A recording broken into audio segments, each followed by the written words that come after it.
Alright guys, before we get on with the interview, I just want to say the you'll hear a third person at times in the interview. It was because we had to record it in Ragnar's van, and in the van was me, Ragnar, and Lauren Fires. Um, she sat in on the interview and said she would stay quiet, and she did for most of the interview. But there's a few times where like, you can hear her laughing and stuff like that, and there's a point where Ragnar says like, "What are you laughing at?" or something like that, and that he's talking to her, he's not talking to me. I was just thought I'd clear it up because people will probably wonder, so I thought I would get it out of the way before the interview starts. So yeah, we done the interview in Ragnar's van, and it was me, Ragnar, and Lauren Fires. So yeah, just to sum it up in case you guys are wondering. So yeah, enjoy the interview. Hello everybody, welcome to the Northeast Wrestling Podcast, and today's guest is Ragnar. Hello. Right, so we'll just get straight into it here. So what was it that made you want to get into wrestling? From being about 5-year-old, maybe even younger, 3-year-old, I would say, I was obsessed with Big Daddy. Didn't know what he did, I just knew him from the telly. Aye. I grew up with that fascination, bowed out for a bit. Then 1990, I would say, 91, I started getting back into it. My favourite wrestler was the Texas Tornado, Kerry Von Erich. Aye.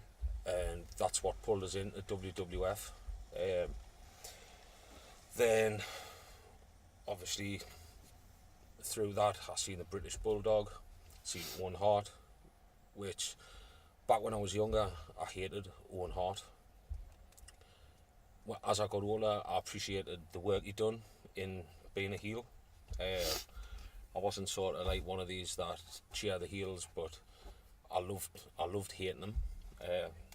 So I gravitated towards Bret Hart more because he was a good guy, but Owen Hart was my favourite wrestler. Marty Jannetty as well. I hated Shawn Michaels growing up, but that's what pulled us in, that's what kept us interested. Then sort of about 14, I discovered girls and alcohol and things like that. Aye. I switched off. I missed all the Attitude Era. Aye. I stopped watching in 96, 95, 96, and I got back in about 2001. Aye. So I missed everything everybody says is great about wrestling. I missed it all, and I haven't even gone back and watched it. I've watched the odd match. I know you can follow it all on the network and that, but I haven't got time to do that. You know what I mean? Aye. But that's how I got into wrestling. That's what kept us entertained. What pulled us back in was I sort of dipped in and out when Chris Jericho debuted. Yeah. And after he debuted, like I say, I was dipping in and out. And then it was really John Cena that pulled us back in. Aye. Then I switched off again for a couple of years. Just basically couldn't afford Sky at the time. Got my own house, got a cracking job, got the Sky switched back on. I was paying 40 quid a month for the sports package, and the only thing I watched on it was wrestling. I don't like football, don't like rugby, don't like cricket or anything like that. Aye. Just like wrestling. So I was paying 40 quid a month just to watch wrestling. Aye. And now, if you look at what the network offers for a tenner a month, do you know what I mean? Compared to back then, paying 40 quid a month, probably would cost us about 80 quid a month for the same package now. Aye. But that's basically how I got in and what's kept us entertained. Aye.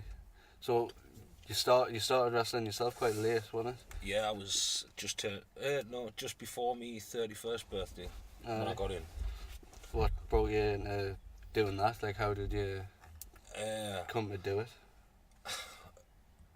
Big Kris, do you know Big Kris? Yeah. I had a car for sale, and we've got a mutual friend. Right. And he put me in touch for Chris to buy the car off us. Mm-hmm.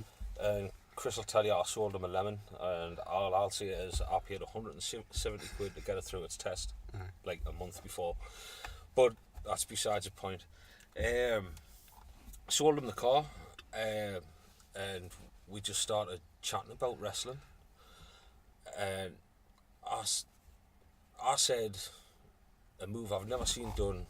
I never really followed independent wrestling, but the muscle busters always impressed us. Just Samoa Joe's move, and I said to Kris, like, it would suit him. That's just something that popped into my head. Then he said nobody would take it. He says a move like that, nobody wants to take things like that. And Stupid B said, I'll take it. So he had like a plan for us to be a plant in the crowd. Just at one show, he was going to run a show near to me. I was going to get my friends, going to sit in the crowd, and he was going to challenge anyone out of the crowd. And that was the initial plan. But obviously, I had to go to training, and he wasn't going to have us just turn up at the show untrained. So I had to go to training. In the first session, there was people like Mickey Finn there.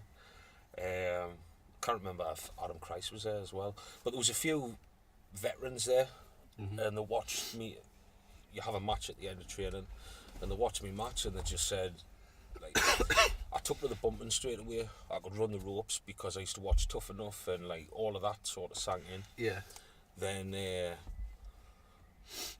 all these lads that have been doing it years, they just said, you know, you're too good. Not too good. Too much of a natural. Like, I picked it up straight away. It would be a waste to just be a plant in the crowd for one show. So Kris scrapped that idea of us being a plant in the crowd.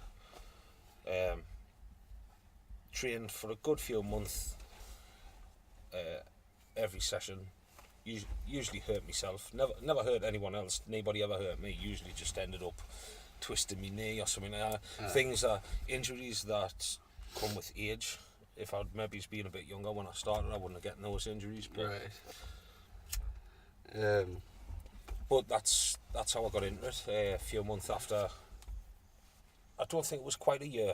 I did have a gauntlet match a couple of months after training, which I wasn't ready for. I go back and watch that match now, and I'm like, oh. Who was like, that? Started off with the trainee called Austin. Right. Who he had that match. That was his first match. After that match, he quit. Then Nicky Starr under a mask as Pinball. Then there was me. Then there was El Valiente. Don't know who he is. And then the last competitor was Jaina Centurion, and we all were working Jed. Oh, right. Jed went through all. I was the first one to give him a competitive match. He squashed Austin, squashed Aaron. Then I come out. It was like, oh shit, he was a big lad. I give him a bit of a competitive match for 3 minutes till he tapped us out. Valiente lasted a minute, and then he went on to have about 20 minutes with Janus. And that was like I say, my first taste. That was my first taste of a show. The show started with a rumble. So obviously I was out twice that night. Started with a rumble, the gauntlet match, and then it was it was a good few months. Like I say, I wasn't ready. Didn't think I was ready when I had my first proper match, but I was getting old, you know. Who would you say your biggest influence has been since you started? Since I started, it can be like from anything, like watching or learning from or anything like that. It's hard to say, really. It can be like in WWE. It could be in like the British scene.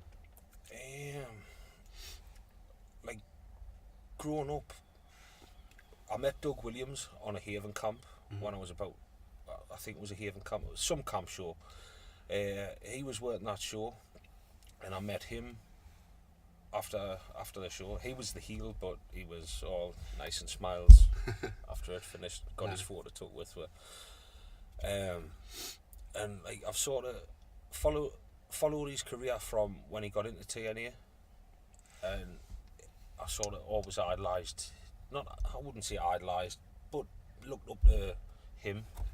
Aye. So probably him, and then a few months after I started training, I got the chance to do a seminar with him, which obviously I jumped at. Aye. And then last year I got to work him, Aye. which was my second match back after dislocating my elbow. Very, very nervous before the match, to the point where I was like, I don't even want to go out. And then it wasn't the worst match I've ever had, but it was probably the worst match Doug's ever had. just because I was so nervous. Do you know what I mean? Aye. Coupled with us looking up to him, but pair that up with the fact that I was just coming back off a bad dislocation. Aye. But you live and learn. I will say my work's improved tenfold. I learned so much from that match. Aye. That I was down here on other podcast listeners cannot see, but I was down here and I just feel like I've just escalated since I had that match. Just little things I've picked up from it. Aye. Unfortunately, it wasn't recorded, so I'll never be able to watch it back, but shit happens, doesn't it? Cameras fail. Aye. What show was that again? Was it the NPW, Northern Pro Wrestling, what was it? in Bedlington on the 25th of June last year. Oh, right. Aye. Right. So looking on the more negative side of things, I don't usually do like looking on the negative side of things, but what would your pet hate be? Pet hate? About wrestling. About wrestling? Around here, and just like the scene. My pet hate is far too many people have opinions on what other people are doing. That is my pet hate. So just sticking the nose in where it's not needed. Not even sticking the nose in, going out the way to have an opinion on somebody that doesn't affect them. Aye. That is my biggest gripe. Aye. I know, like everybody says, wrestling, it's all politics and bullshit, and like even at this level, there's so much bullshit and politicking and things like that you just think, I haven't got time for it. I look after me. Yeah. I do what I want to do. I don't get affected by anybody else. If somebody else gets a booking for a company that I want to work for, then good luck to them. Do you know what I mean? But just like I say, my main gripe is just stick to you. Do you know what I mean? Focus on yourself. Yeah, focus on yourself. Don't worry about what other people are doing. No. Just focus on yourself. Aye.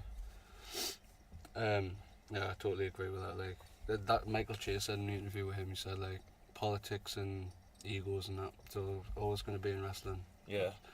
It's just mellowing it out, you know what I mean? Yeah. Like, it just try to involve yourself as less as possible. Yeah, sometimes you can't help but get dragged into things like that. Yeah. Which it's part and parcel of it, but it's how you handle it once you're dragged into it. Aye. Do you know what I mean? Uh-huh. I had a promoter say to us last year, I'm not saying who he is, but he said, I know you think I'm just full of shit. You think I'm just another bullshit promoter. And I don't know what he expected us to say to him, but I just said, yeah, I do. Do you know what I mean? And that just quickly put an end to that conversation. Aye. Yeah, I do. I don't. I think I haven't met many dickheads or arseholes in wrestling, but I've met a lot of people that believe their own hype. Aye. Do you know what I mean? But that's not a bad thing. You know, if you don't believe in yourself, nobody else is going to believe in you. So believe your own hype, but don't carry it across to when you bump into us in the town. Do you know what I mean? Aye. So, it was 2 years ago you had your stroke? Yeah. Explain like what happened and just. Were you at that training session? You hadn't started there yet, had you? I was at the show you were on the day before. Aye, that's right. Basically, Paddy Flanagan hit us in that match, and I had a stroke next. I'm only kidding, he didn't. Right. What happened was I was at training, and the instructor had said, right, we're going to do strikes, and paired us up with a trainee. Mm-hmm. We were trading blows just back and forward, and something that maybe should have occurred to us but didn't really at the time. We were doing forearm strikes, like sort of to the neck, like to this area here, to the collarbone area. And it didn't occur to us that the person I was working with didn't have any fat on their arms. Right. And I mean, I didn't just take one strike. We were trading off for a good while. I must have took about 30 blows to the neck. And then I sort of froze to the spot, and the trainee thought that I just wasn't selling it because they weren't doing it right. Right. But it wasn't. It was like I couldn't fucking move. Like I was literally in a trance. Like stood on the spot. Stood on the spot in a trance, and I managed to go, that's enough. Walked over to the ring, put my hands on the ring, sort of tried to like clear my head. Walked over to they had like 2 settees in training, and the instructor there just went, he's having a fucking stroke, call an ambulance. I, obviously being me, kept going, I'll be fine in a minute. Well, I thought I was saying I'll be fine in a minute. What I was actually saying was and trying to stand up and falling down and that, you know, just being stubborn the way I am. But I know I've heard a few people have said something to the trainee that caused it. It's not their fault. It's nobody's fault. Do you know what I mean? It's just accidents happen, shit happens, and if I don't blame, I blame myself for not noticing that there was no fat on the arm. Do you know what I mean? Because obviously if you that fat on the arm would cushion it. Just if anyone's thinking like, well, it make a difference. But so like after that, how long was it before? First, did you know straight away you wanted to get back in the ring? At first, I think my first question the next day was, can I wrestle again? At first I was a bit unsure. I was in hospital 8 days, and before I'd even got out of hospital I decided I had to fucking wrestle again, because I wasn't going to sort of let that keep us down. I think, to be honest, wrestling made us want to get better because I want to come back to it. If it had been a case of, I haven't got a passion for nothing, then I maybe wouldn't have pushed myself to get better. I wouldn't have. There would have been nothing driving us. You know, I mean, I wanted to get back to work, obviously. But we were getting benefits while I was ill. You know, we could have lived on that. But I think getting back to work and getting back to wrestling was like my top priority. So I just pushed through it. I mean, my dad told us they come to see us in intensive care that night, the night after I'd had the operation. What they'd done is they went in through an artery in my leg, which is one of your main arteries. Went in through my groin, sent this little thing up through my artery to my brain, grabbed the clot and pulled it back out through my groin. They put us into intensive care where I was pretty much not allowed to fucking move. And then my dad, my stepmom, my wife, and my brother, and my brother's girlfriend, they all come up to see us. I tell you what it is, right? I doped up the eyeballs. Fucking just had a stroke, but I still clocked that my dad and my brother were sharing a t-shirt, right? Because my dad come in with his t-shirt on, and then, because you were only allowed in 2 at a time, then when my dad went out, my brother come in with the same t-shirt on. I was like, he's got the same fucking top on. And he says, because when I went to pick Anthony up, he didn't have a t-shirt on, so he just jumped straight in the car. So I still clock that, very observant. But my dad was telling us when I was in intensive care, I was complaining about my foot not being straight, and it didn't feel right. And they went and got us like a big moon boot that straightens your foot for you. And it was fucking annoying, isn't that? Do you know what I mean? It was like a pain in the arse to keep on as well. Aye. And in the end, I fucking kicked the boot off, and I just pushed my foot up against the end of the bed, and I went, I'll fucking keep it straight myself. And the nurse said to me, Dad, do not, he's gonna be fucking fine. Because they were still worried about, they were worried I was gonna be in a wheelchair like forever. They didn't know how I was gonna recover, because the type of stroke I had, I mean, it means nothing to me, but it was called an M1 stroke, and when I went back for my checkup, that's apparently the worst type you can have. Is it? Yeah. But luckily, but if it had been the week before, the week after, I would have been like vegetable. But the weekend that I had the stroke was a weekend there was doctors up from somewhere trying out this new surgery, which was the surgery I had. Because when I went to hospital, they give us all the tablets that break it down, and all that sort of stuff, and I was still fucked. I still couldn't speak, I couldn't walk, I couldn't move.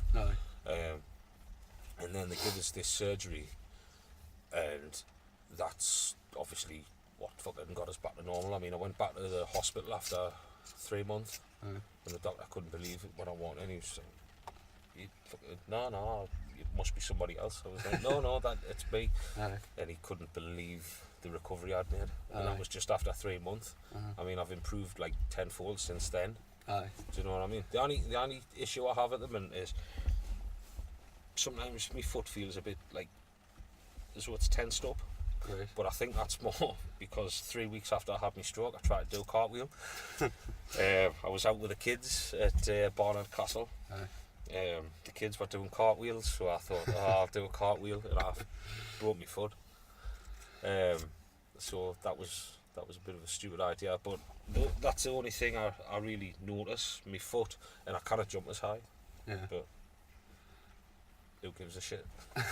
Do you know what I mean? So how quick was it getting back in the ring after that? 5 months. Was that matches or training? Matches. I wanted to train. I was going to training. I wanted to train, but Big Kris just wouldn't let us. Then eventually, when I felt like actually comfortable, you know, when the doctor had said like you can get back to doing what you were doing beforehand, he probably didn't mean wrestling, but he told us I could do what I was doing beforehand. So I went back to training probably 3 months after I had the stroke. 5 months, it was December 5th 2015, I made me return to the ring when I saved Robbie Ryder from a beatdown from Dominic Davenport.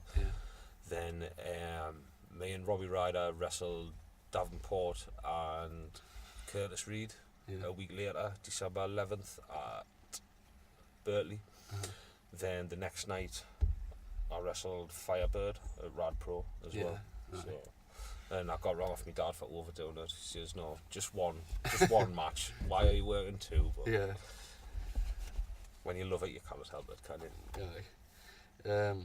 So after your stroke, it wasn't too long after you came back. You said, was it dislocated your elbow? Was it? Yeah. So explain like what happened. I think I've heard the story once before. Right. But I used to do a frog splash off the top. Right. That move ended when I done my elbow. I'm not allowed to come off the top according to my wife. So now how Rob Van Dam turns in midair when he does his 5-star splash. But I do that. I used to do that. Right? I done it in training, right?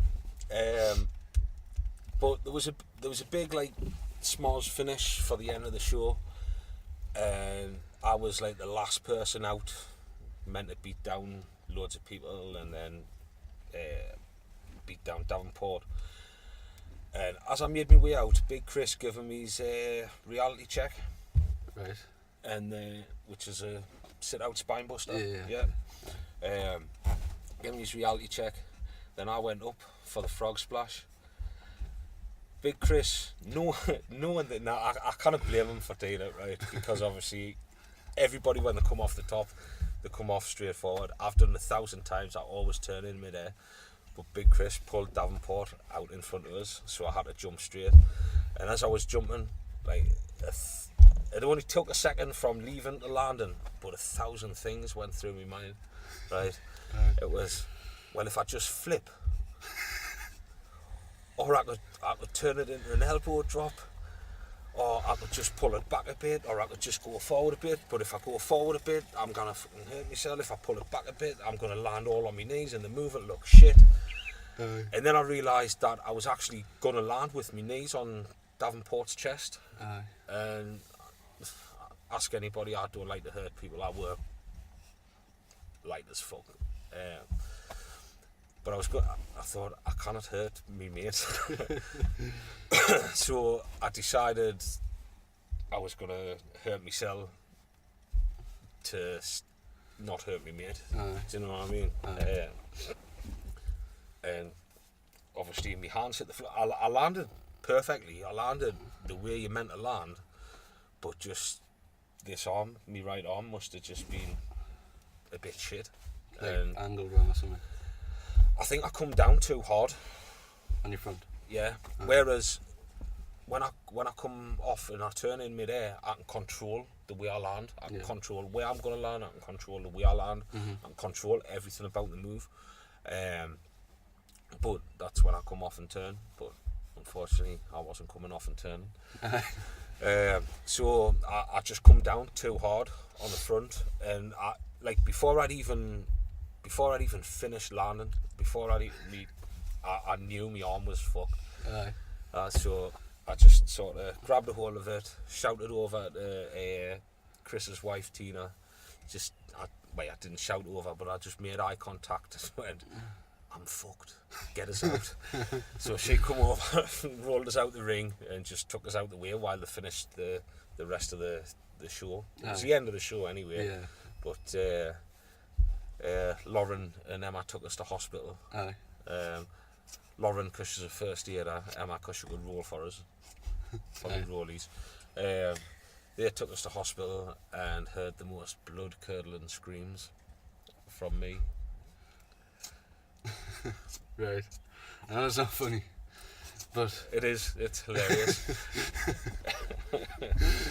But after that, how long was it after that you actually started? It wasn't that as long as I thought anyway that you were going to be. Because didn't you say you were retiring straight after that? Yeah, I did. Because my wife wanted us to.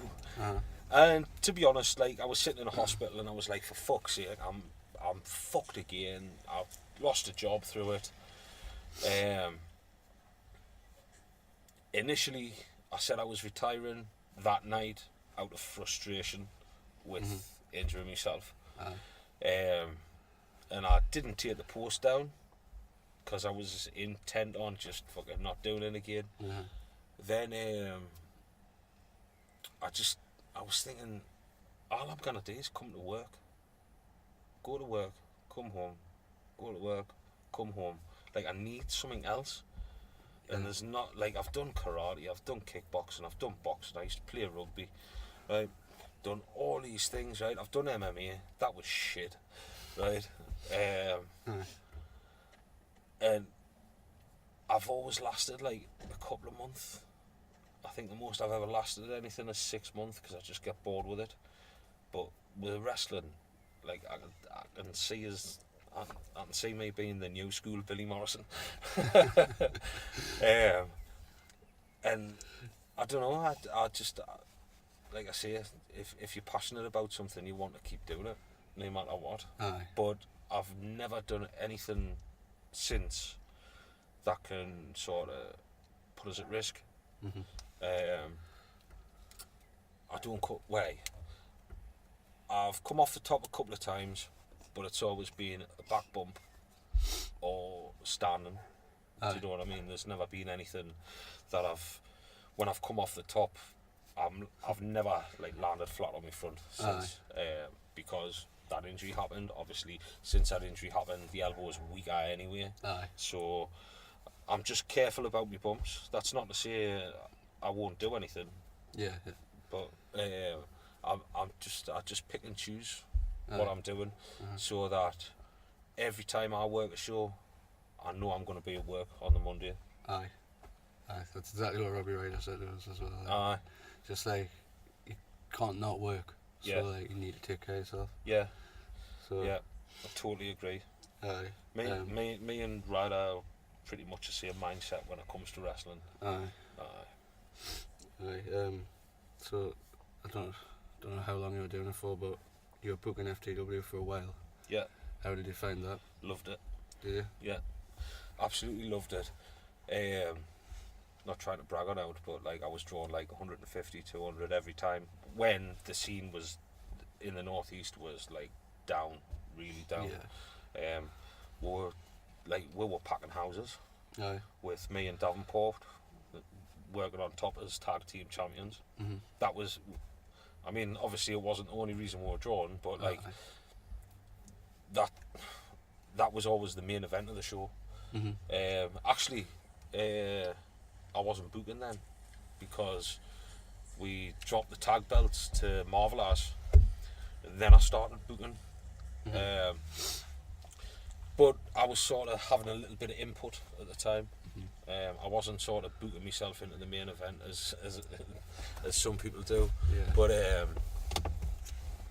I don't know, just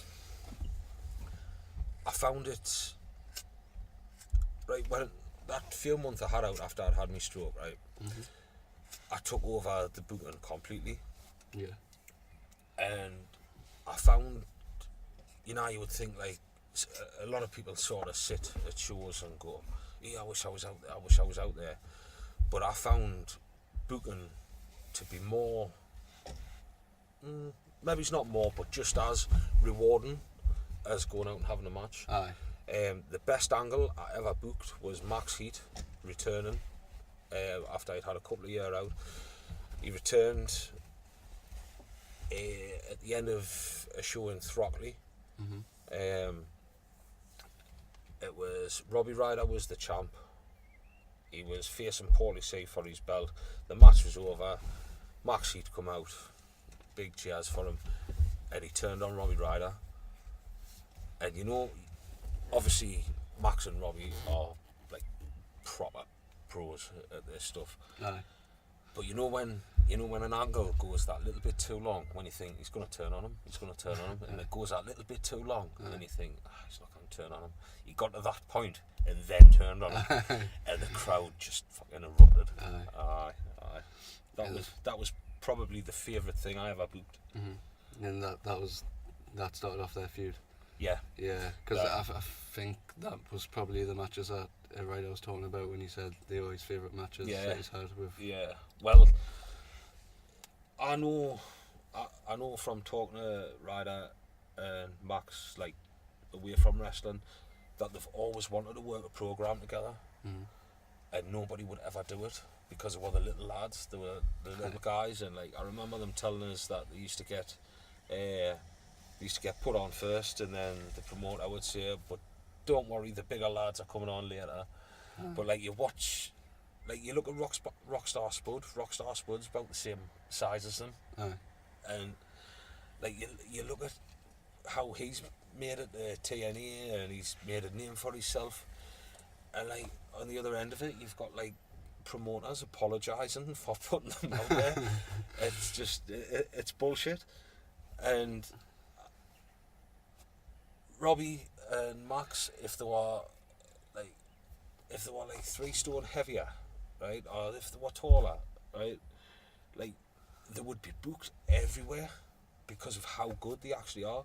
Like I think right, Robbie is hands down the best wrestler in the northeast. I know other people have opinions on who's the best around, but for me, Robbie can change his style to any style. He looks believable as a heel, and he sells like just like a pro when he's working his face. Yeah. And just for me, he's hands down. He changes his style. He never has the same match. So for me, he's the best around. Aye. No, Which ironically was his Max Heat's theme music. Aye.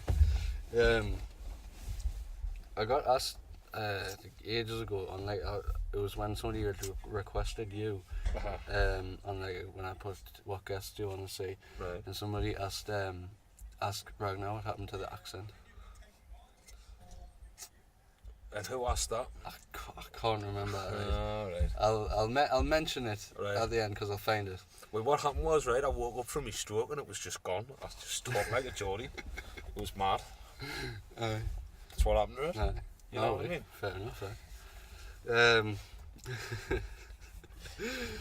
Who would you say you've learned the most from? Big Kris. Aye. Jed Masters as well. Jed's had a lot of influence on my training. And Sean Avery. Like, I credit them three with training us. I've got to credit them three with trainers as well as Adam Christ. But Adam took more of a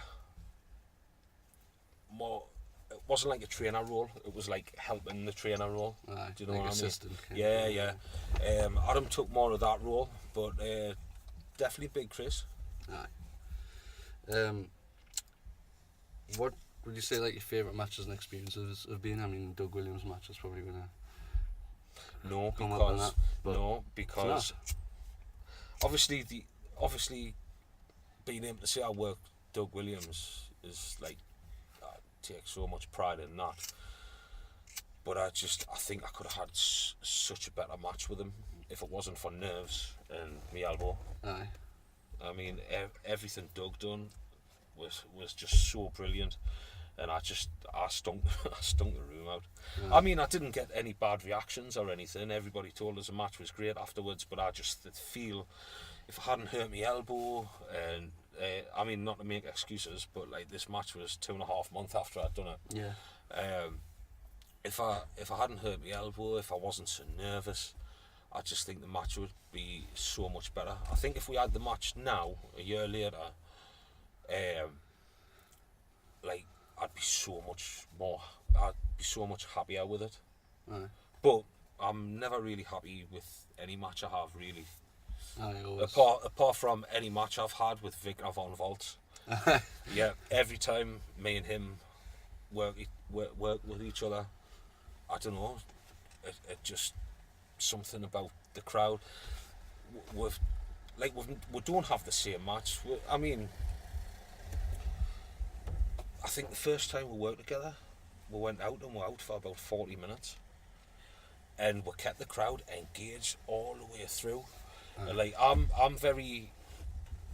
I think I appeal to the kids. Like I like that when I'm the good guy. I like having the kids behind us and rallying and cheering for us and that. And also, There he is there. if I'm a bad guy, don't talk to him, he's a baddie. Fuck him, fuck you. No, but for fuck's sake, fuck off. Hello, Vipper. We're just talking about you on the podcast. I says we're just talking about you on the podcast. I speak to the devil and he'll appear. Yeah, but just like I say, I think I like to appeal to the kids, and the character he plays. Cheers, man. I know. Fucking Geo Prime's had it for 6. Right. Aye. So I like to appeal to kids, because the kids still believe. Do you know what I mean? The kids aren't jaded by it's not real, and we want to see fucking super kicks and dives and shit. Aye. I'm very much in the headlock camp with this Randy Orton Rip Rogers thing. Like but the kids, it's so easy to get them behind you because they still believe. If I go out and they want me to see me kick somebody's ass, because to me, that's what the kids want to see. I can work this technical style. I can even do some high flying shit, right? But people look at me and they expect to see a fight.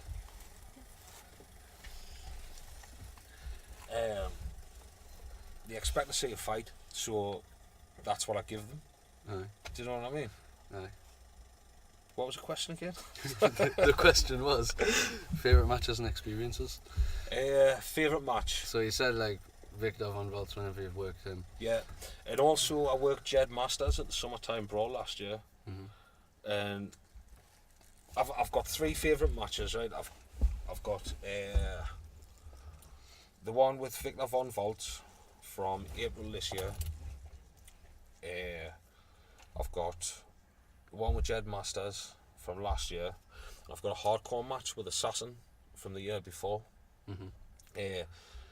Them 3 are my favourite singles matches, and they all rotate on which is my favourite, just depending on my mood. And then for tag matches, I mean, we've worked Marvelous as a country club more times than we've worked any other teams. But for me, my favourite tag match was Country Club versus the PBD, which... What's a PBD? Right.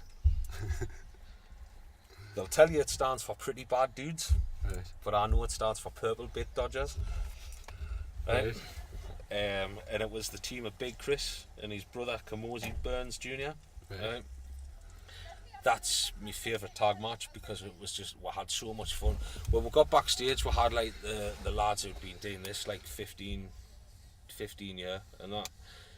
When me and Davenport got backstage, they just went, well, you absolute pair of cunts, and congratulated us at how well we did. And appreciation from your peers, not appreciation, but when your peers tell you that you've done really good at something, it means a lot. Yeah.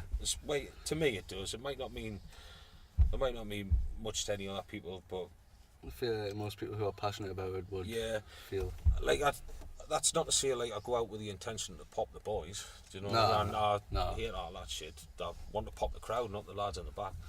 But the lads in the back don't make any fucking noise for a start.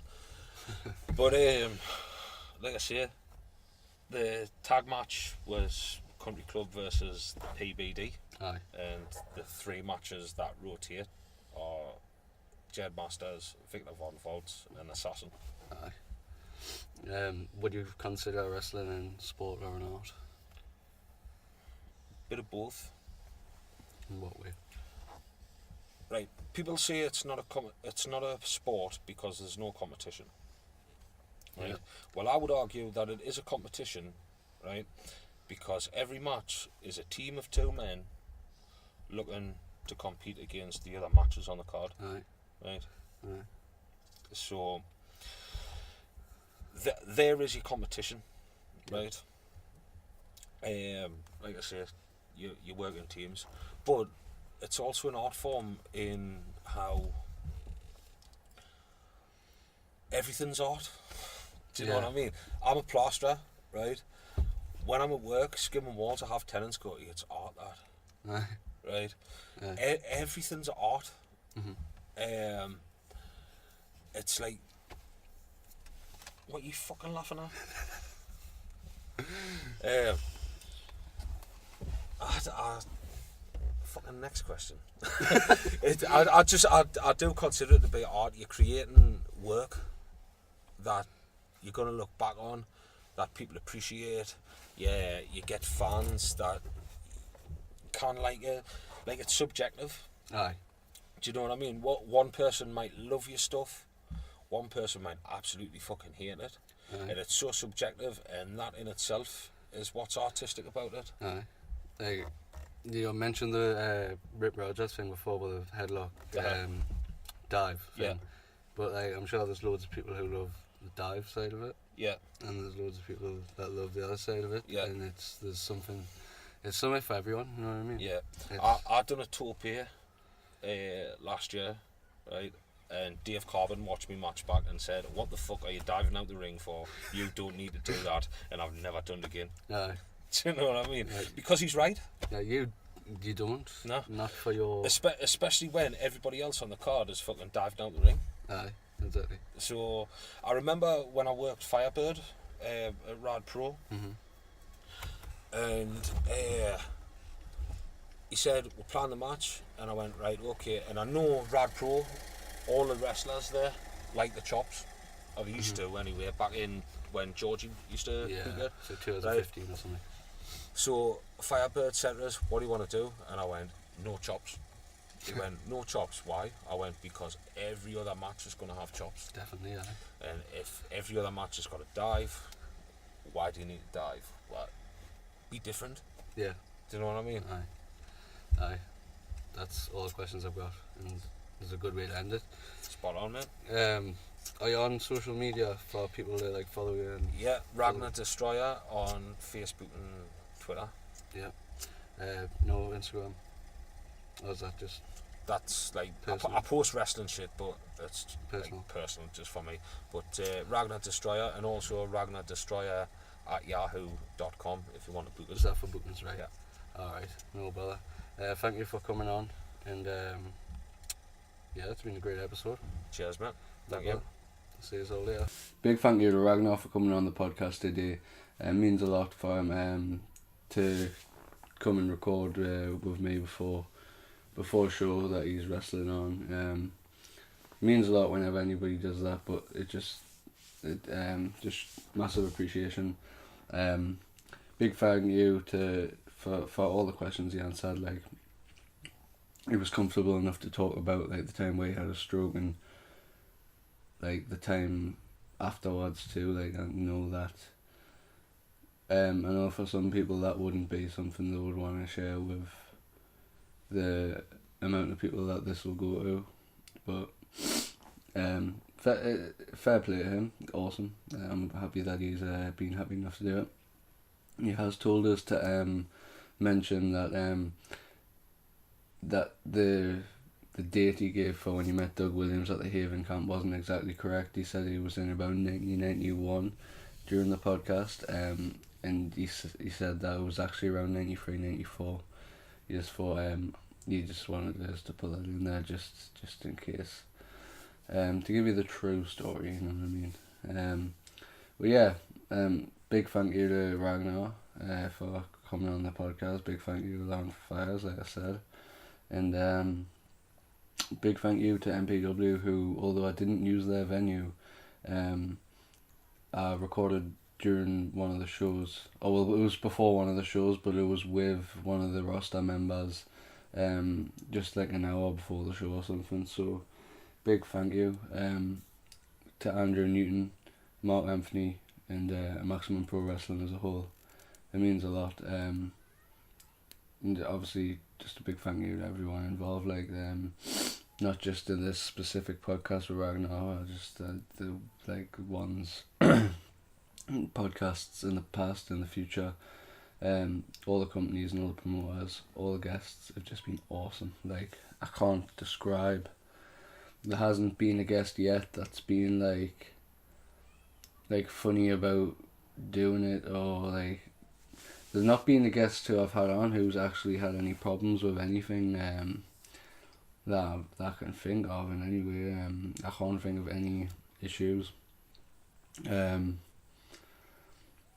Or just like, and also like I've never had to like edit anything major out like of a video, so that I think that speaks to like the guests I've had on and how good they've been. Like, it's awesome. Like, big thank you to everyone who's been on. Big thank you for all the support. Like I say, like, your feedback's always appreciated. Like, I've had a few people message me, and I've spoke about this on the last one, so I'm not gonna on the end of the last video, so I'm not gonna talk about it too much. But what I didn't mention on the end of the last one's like people like Matty Mayhem, actually. Like, he sometimes messages us, and Lucas Marvel as well. Like, they'll message me and like give us like feedback and stuff like that on like the podcast episodes that I've done.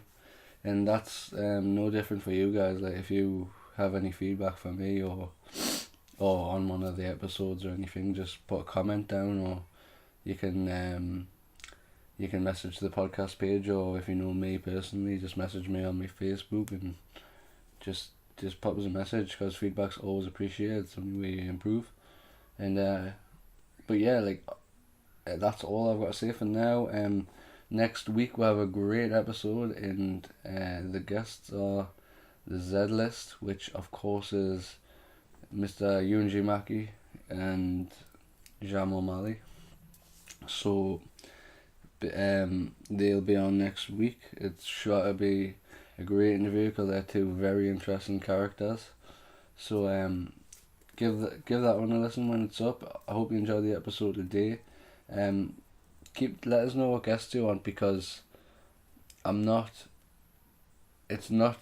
that a lot of people will think that I'm struggling for guests, because I know that this is going to come up when I interview the GOD in a few weeks, which is Nikki Starr, Assassin and Marvel Ass, in Lucas Marvel, should I say. Like, I know that's going to come up, that I'm running out of guests, so I'm getting old ones on, but that's not the case at all. That I said on the Marvel Ass interview that I was going to have them on again in the future, and they were keen to do it. So I'm going to have them on again, and obviously Nikki Starr was a great guest as well, and he's just joined the GOD, so I thought it was a very good opportunity. So that's a good one for what to do, you know what I mean? That's a good. I feel like it's a good time. So yeah, I'm not running out of guests. There's a lot of guests that I've got lined up. It's just finding dates and times, places. It's literally just that, but it's like I've messaged so many people who have agreed to do it, but I need to know who people actually want on, and then I can give them to you, like, in order of what people want, you know what I mean? Like, I don't want to ever give a guest that nobody wants to hear from. And that's no disrespect to the person. There's never been a guest so far who I've put on and nobody's wanted to listen to. I've always got, like, good feedback. Obviously I've had bits of improvement advice and stuff like that, but it's never been about the guests per se, you know what I mean? So yeah, I think I've rambled enough on this video. So yeah, I'm gonna leave it there. Just big thank you to Ragnar and big thank you to PW, as I said, and check out the podcast next week for Jam and Ewan. And until next time, I'll see you all later. Bye.